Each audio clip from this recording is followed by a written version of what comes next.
Live from downtown Detroit, home of WDIV and Click on Detroit, Local 4 News at 11 starts now. More violence on Detroit streets as a car comes under fire and gives chase at dangerous speeds.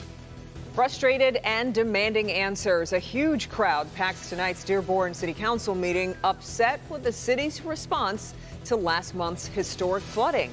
The flood waters may have receded in Dearborn, but tempers are steadily rising. Especially for those who live in the east part of the city, which has now seen such terrible flooding twice in 7 years. They packed Dearborn City Council meeting tonight. Mara McDonald live there with a lot of upset homeowners. Mara.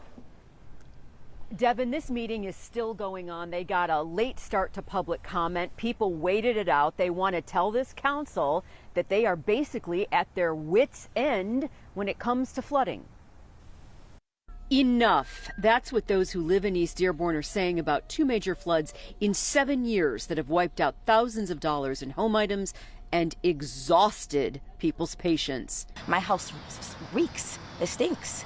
I cannot go into my home without having the fit to throw up. Why did East Dearborn flood? The city says 7.5 inches of rain, plus an antiquated sewer system, plus a lower elevation, plus fewer discharge points in the East End contributed to the mass flooding. What I heard was pass the buck, excuses.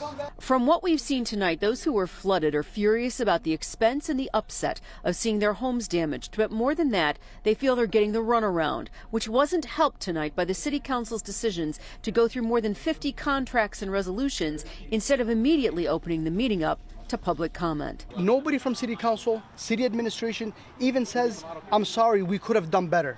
Nobody. And that's not only embarrassing, it's very, it makes me extremely angry.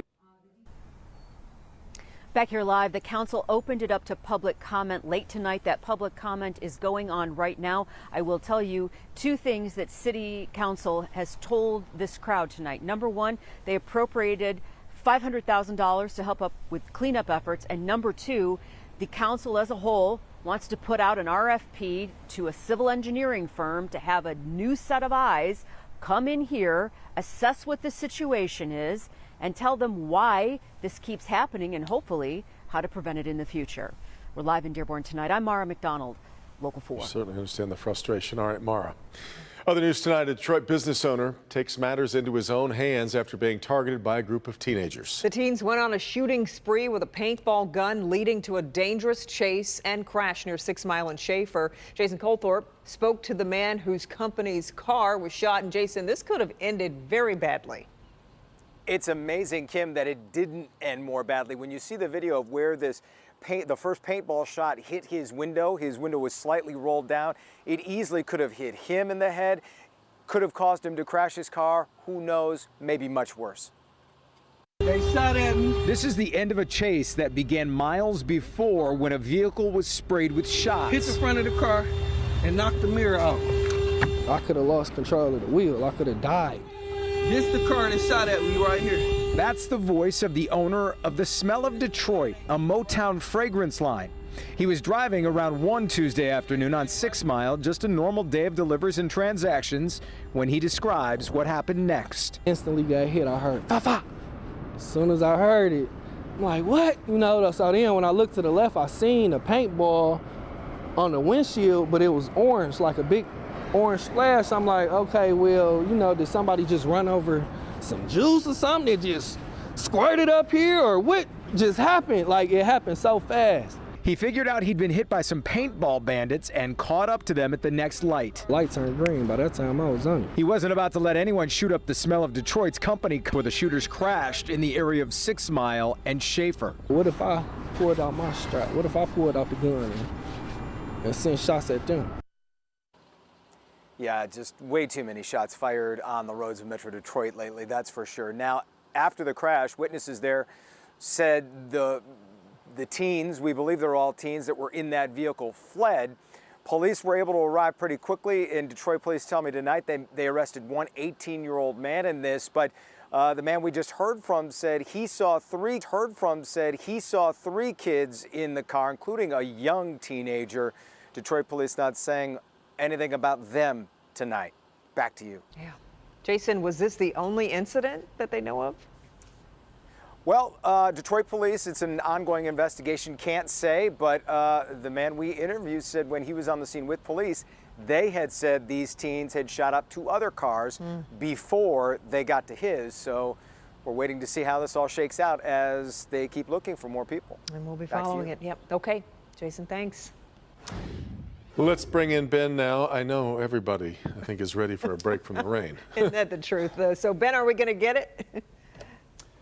Yes, we will, guys. It's a break. Technically, it's probably only going to last 24 to 36 hours, but I think any of us will take what we can get at this point. And I know those folks in Dearborn, we talked about at the top of the show, you really feel for them when you see this much rain in the forecast. Look at what we picked up today just from today's thunderstorms. This is the 12-hour rainfall totals. Those green areas are all over a ½ inch, but the dark green section's over an inch. There were spots that picked up more than 2 inches plus there in St. Clair County. There's still some rain out there tonight, but it's pretty light. We're not looking for anything serious. The severe storms really never materialized because of the early start and the fact we got multiple rounds that never really allowed the atmosphere to reset. So beyond those showers tonight, we've got a little bit of fog that we're going to be dealing with overnight as everything starts to clear out. That's mainly going to be in the west zone. You can see that start to move in there. But tomorrow, and we are dry. Once we get into Thursday, the rain starts again, and this could add up to 2 to 3 inches between Thursday and Saturday. It's a multiple day event. We'll talk about some changes to the weekend forecast and just about the timing of those showers and storms and a severe threat, unfortunately, all in a few minutes. Okay. Thanks. All right, Ben, thank you. Tomorrow morning's commute will be a little easier. MDOT says the right lane of southbound I-75 is now open. That stretch was badly damaged yesterday, you may remember, when a tanker truck exploded. MDOT expects to reopen one northbound lane sometime tomorrow. The heat severely damaged the center and left lanes of both directions, as well as the barrier wall there. It could take until August to repair those lanes. We'll bring you any updates overnight on Local 4 News Today, starting at 4:30 a.m. Detroit police shut down a banquet hall after a deadly shooting on the city's east side overnight. 1 man was killed. 5 other people were shot at the Chalmers Banquet Hall. Police believe the man killed was an innocent bystander caught in the crossfire stemming from a conflict between 2 other people. This business, by the way, hasn't been properly licensed since 2013, but remained open even after another deadly shooting occurred there in 2015. Well, certainly I can't speak to that. What I can tell you is now, going forward, anytime we have an incident like this is what a venue can expect. Ensure that they are doing everything that they can or are required to do to be in business. Detroit police have made 1 arrest thus far in connection with the shooting. On Detroit's west side, I-96 at the Davison is reopened after 2 people were shot on the freeway this afternoon. State police tell us a man followed the victims, shot them after a crash that happened near a gas station on Schaefer. A man and woman ended up being shot, had to be taken to the hospital, and the man drove away. So tonight, state police are asking anyone with information on the case to give them a call.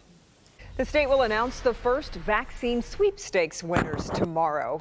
4 $50,000 winners will be announced during a 2 p.m. news conference. The state says more than 1.7 million have signed up for the grand prizes, and more than 77,000 young people have signed up to win college scholarships. Meanwhile, the Detroit Health Department and Detroit's public schools are teaming up to get more Detroiters vaccinated.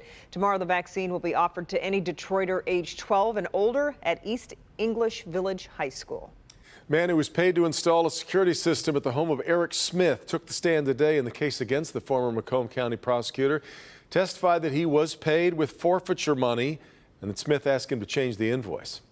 What else was Mr. Smith concerned about when he was asking you to create a false accountable receipt?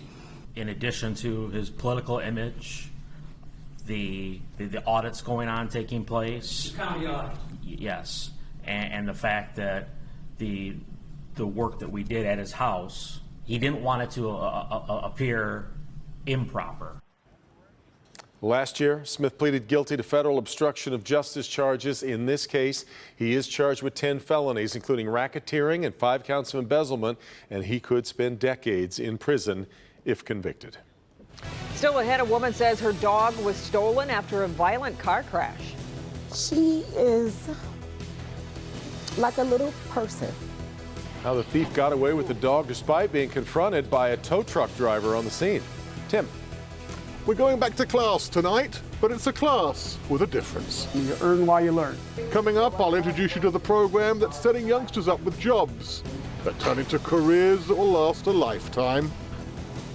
All right, Tim, but first, police officers called to rescue a toddler locked in a hot car. Next.